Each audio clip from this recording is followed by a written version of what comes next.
सर्दियों के मौसम में वैसे भी बाजार बहुत जल्दी बंद हो जाता है। फिर ऐसे में मनाली जैसे सर्द जगह का बाजार रात के 10 बजे ही पूरी तरह सुनसान था। मुंबई से आए हुए अनुज, दक्ष और सृजन तीनों बंद मार्केट की गलियों में भटक रहे थे। यार, जरा भी अंदाजा नहीं था कि यहाँ पर इतनी ठंड पड़ेगी और मार्केट इतनी जल्दी बंद हो जाएगा।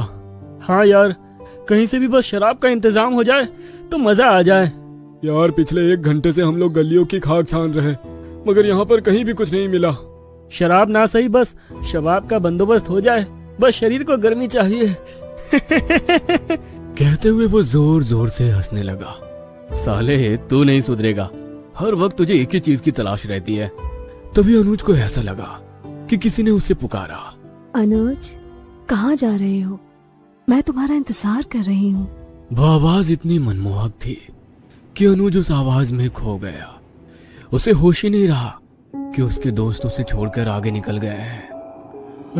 कौन है यहाँ पर? किसने मुझे पुकारा? मैंने तुम्हें पुकारा। देखो, मैं यहीं पर तो खड़ी हूँ, मेरे पास आओ। अनुज ने अंधेरे में से आती हुई आवाज की ओर ध्यान से देखा तो वहां पर कोई लड़की खड़ी थी। हवा में लहराते उसके बाल और चमकदार आंखें उसके खूबसूरत होने का प्रमाण दे रही थी।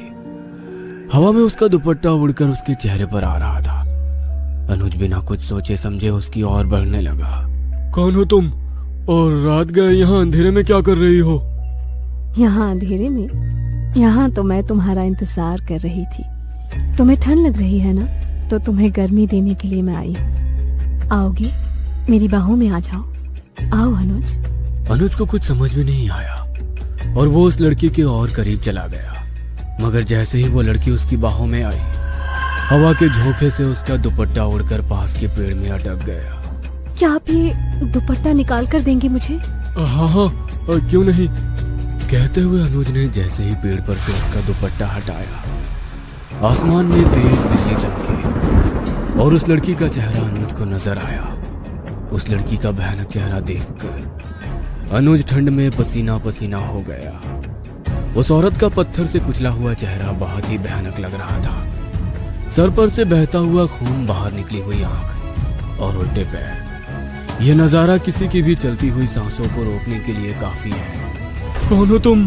कहते हुए अनुज ने खुद को उसके बाहों के घेरे से आजाद करने का प्रयास करने लगा, मगर उसकी पकड़ अनुज पर बढ़ती जा रही थी। आओ ना मेरी बाहों में, आओ आओ। कहते हुए वो लड़की जोर जोर से हंसने लगी और देखते ही देखते उसने अनुज के शरीर को पूरी तरह से कुचल दिया।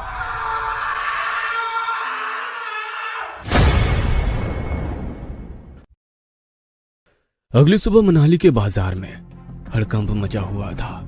एक और टूरिस्ट की लाश मिली थी जिस पर लाल दुपट्टा ढका हुआ था। यह सब क्या हो रहा है हमारे इलाके में? आप लोग रात की गश्त के वक्त क्या करते हैं?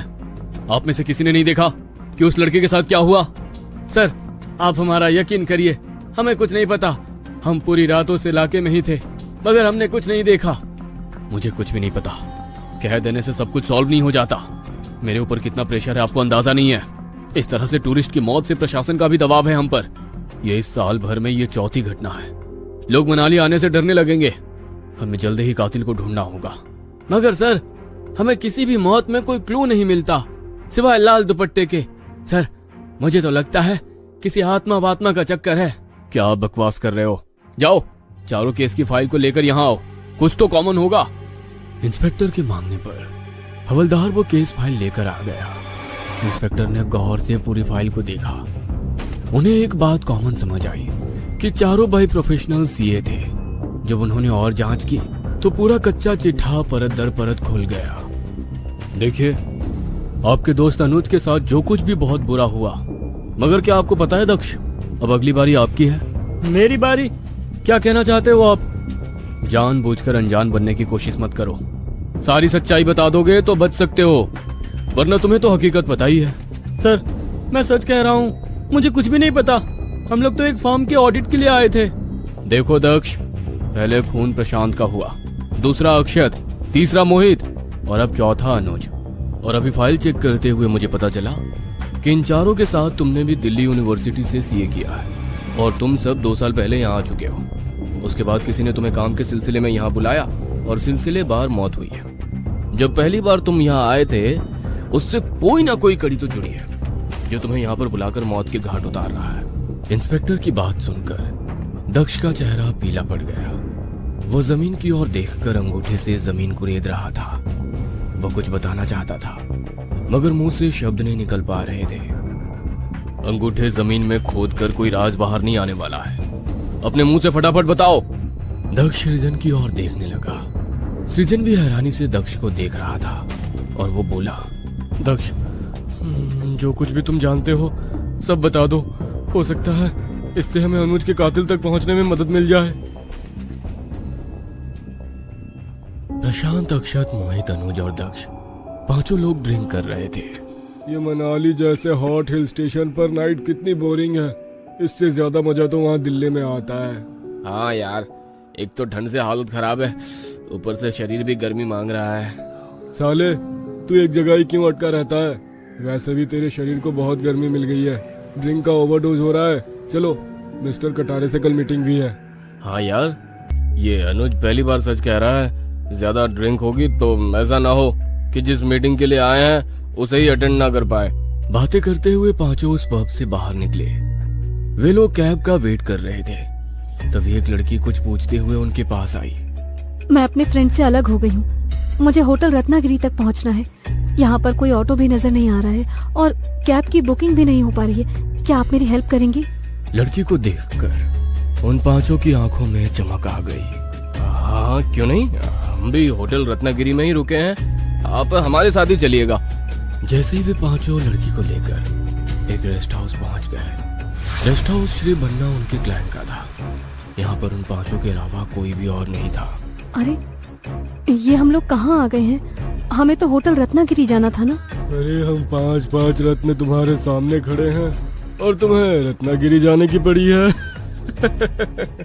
वे सभी लोग उस लड़की का हाथ पकड़कर जबरदस्ती उसके कमरे में ले गए और उसके साथ जबरदस्ती करने लगे। एक साथ 5 लोगों की जबरदस्ती वो लड़की सहन ना कर पाई और मर गई।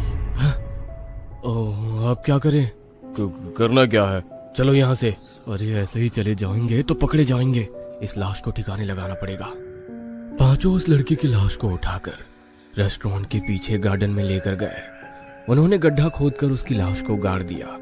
वे लोग वापस जब आए तो कमरे में उस लड़की का लाल दुपट्टा रह गया था। वे लोग उस दुपट्टे को जलाकर अपना काम खत्म करके वापस अपने शहर लौट आए थे। जब अनुज की लाश पर उस लाल दुपट्टे को देखा तो मैं भी हैरान था। एक तो लड़की के साथ जबरदस्ती करने का गुनाह, उसके बाद उसकी लाश छुपाने का गुनाह। आपको तो सजा मिलकर रहेगी। हवलदार, उनकी बताई हुई जगह पर उस लड़की की लाश को ढूंढो। इंस्पेक्टर के कहने पर जब हवलदार उस लड़की की लाश को ढूंढने के लिए जाने वाला था कि अचानक पूरे पुलिस स्टेशन का माहौल बदल गया। लाइट बंद चालू हो रही थी, ठंडी हवा चलने लगी और उस हवा के साथ आया लाल दुपट्टा जो दक्ष के गले में फांसी के फंदे की तरह लिपट गया। आज उस लड़की का बदला पूरा हुआ। अपनी आंखों के सामने इंस्पेक्टर ने एक आत्मा का इंतकाम देखा था। इंस्पेक्टर ने वो 5 केस फाइल हाथ से लिखकर उसे बंद कर दिया।